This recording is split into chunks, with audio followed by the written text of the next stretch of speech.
One is very similar to Tibu Nagi, and another one is a Russian artist, Vitaly Makarov. Our objective is to interpret from the source material and then derive at something very abstract. So stay tuned. Okay, so here we start, and we are going to follow a basic palette like red, yellow, blue, and brown, and of course white. And our main objective should be to derive at something different from what we get in naturalistic representation. Sorry to cut the flow of your video, but this is an announcement post that I run realistic oil painting classes online.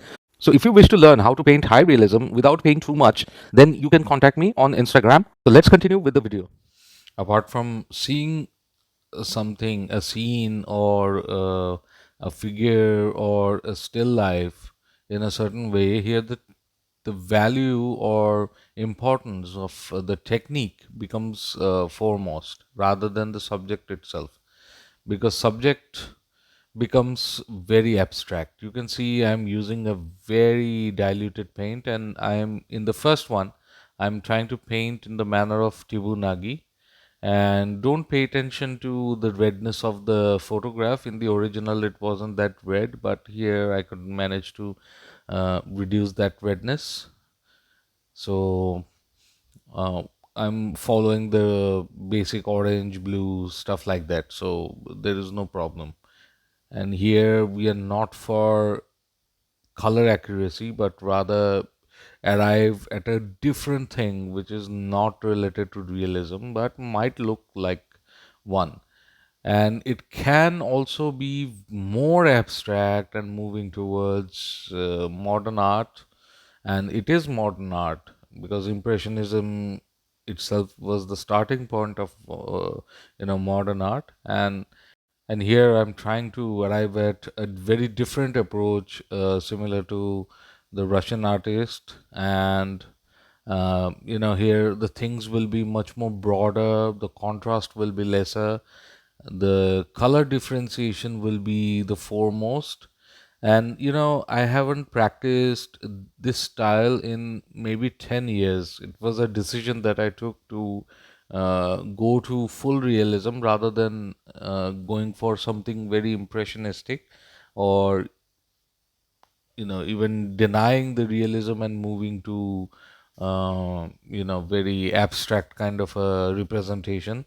But I moved to realism. But before that I did at least Tibu Nagi's works. I copied them, and eventually I decided that not to go with that, because my first love was full realistic representation, naturalistic representation.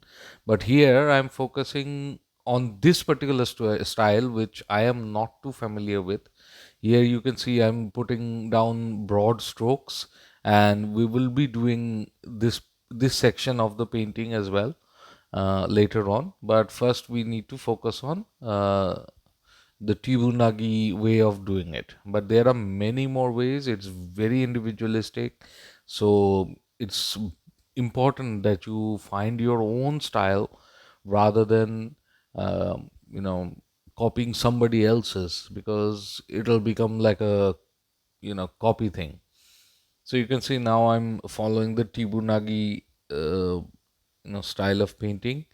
And Tibu Nagi uses a lot of palette knife. And what I can reckon is that his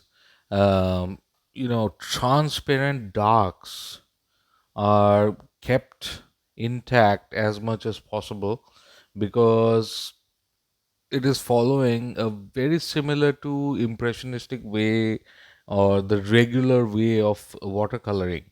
In watercolors we generally tend to keep the whites intact, and we don't manipulate them or something, and just keep them intact and do the rest of the painting for the highlights. And here we tend to keep the darks intact, and we don't modify them or anything. Just we play with those darks so that the painting retains its freshness.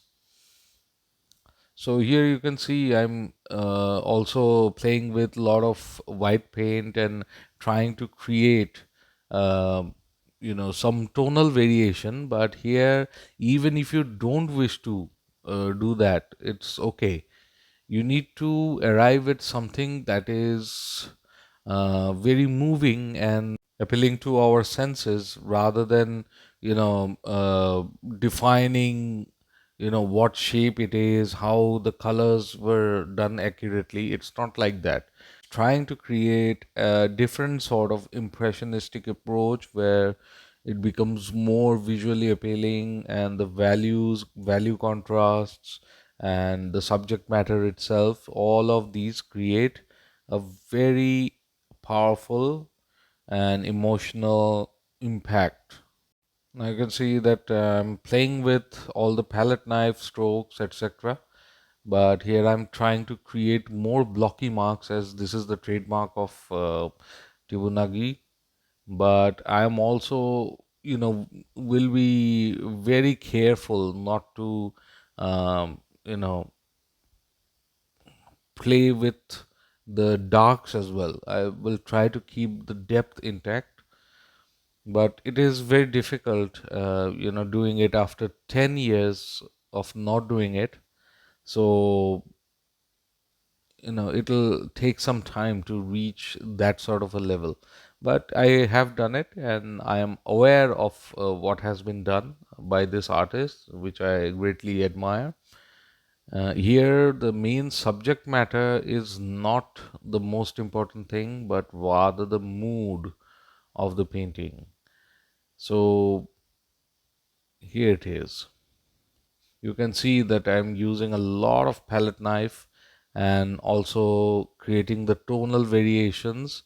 Obviously, this is quite a sunny painting, and Tibu Nagi does a lot of dark painting where there is one white spot, something like that. So it creates a different mood. But here I'm trying my best to arrive at something that is similar. I'm not sure whether I've been able to successfully manage it, but uh, here it is. You can see the blocky shapes, and gradually my training in realism will come forward, and might want to change some of the things and become more realistic. But under these techniques, it's important to go with the instinct rather than your basic learnings. Yes, you might want to maintain the value thing here, or maybe the shapes or something, but you might want to disregard them totally and arrive at something very different. So this is somebody else's technique. So you might want to arrive at something maybe pointillist technique, or very linear kind of a way. So the factor of technique is very important. Here you can see that I am using this fan brush and using to create this, uh, very shrub kind of a tree, and also trying to maintain the darkness. And here is this pole that is the connecting agent to the land, and this was very interesting. So I'm trying to create that, but without much deliberation actually. You can see how abstract the ground is at this moment, and I will gradually increase the darkness as well. And here is some contrast that has been created, so you cannot really disregard the values as well. But here is one way of technique, very blocky, very sharp at certain points. There are certain tones that are very abstract in nature, and it can be more, but with practice. So this is one way of doing it, and here are some realistic elements. So this painting is more or less done, and I think it has moved towards realism. I could have kept it more and more, abstract, and you can guess, you can have some idea about what is the technique. And if you see the techniques or paintings of Tibu Nagi, you will be able to understand more, and with practice you will be able to replicate that sort of a sort of an effect. But here, even in the detail, you can see that it's very abstract.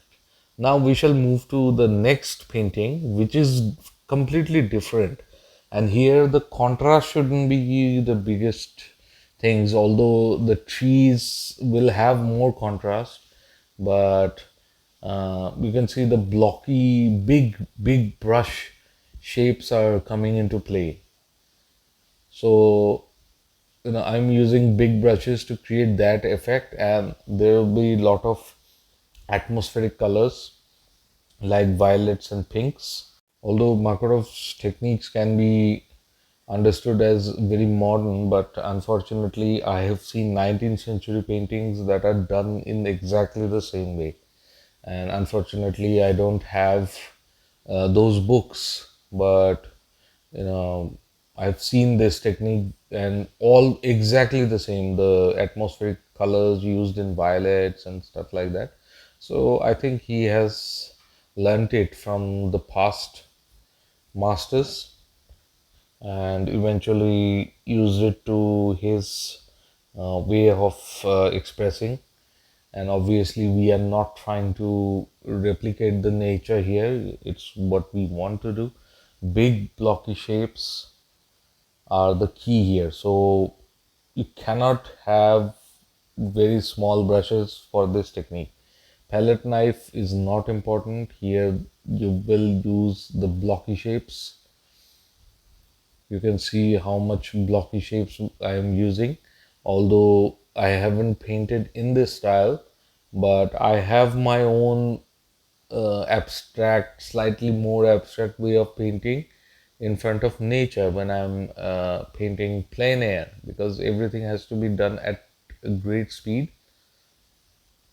So some sort of abstractness will come, and eventually you cannot, make it too realistic. So that is the problem with me. So I have my own ways. Unfortunately, when I'm in the studio, I don't paint like that.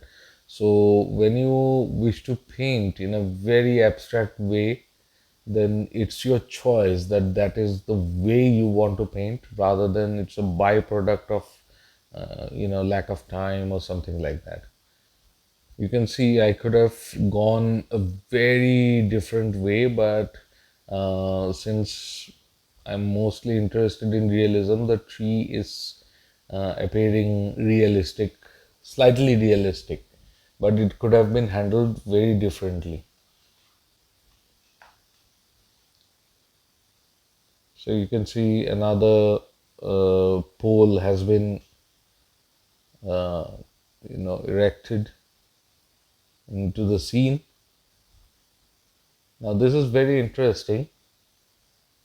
It looks quite realistic, whereas if I see it in front of my studio in real life, the painting looks very abstract, but from a distance through the camera it looks very realistic, which wasn't my objective.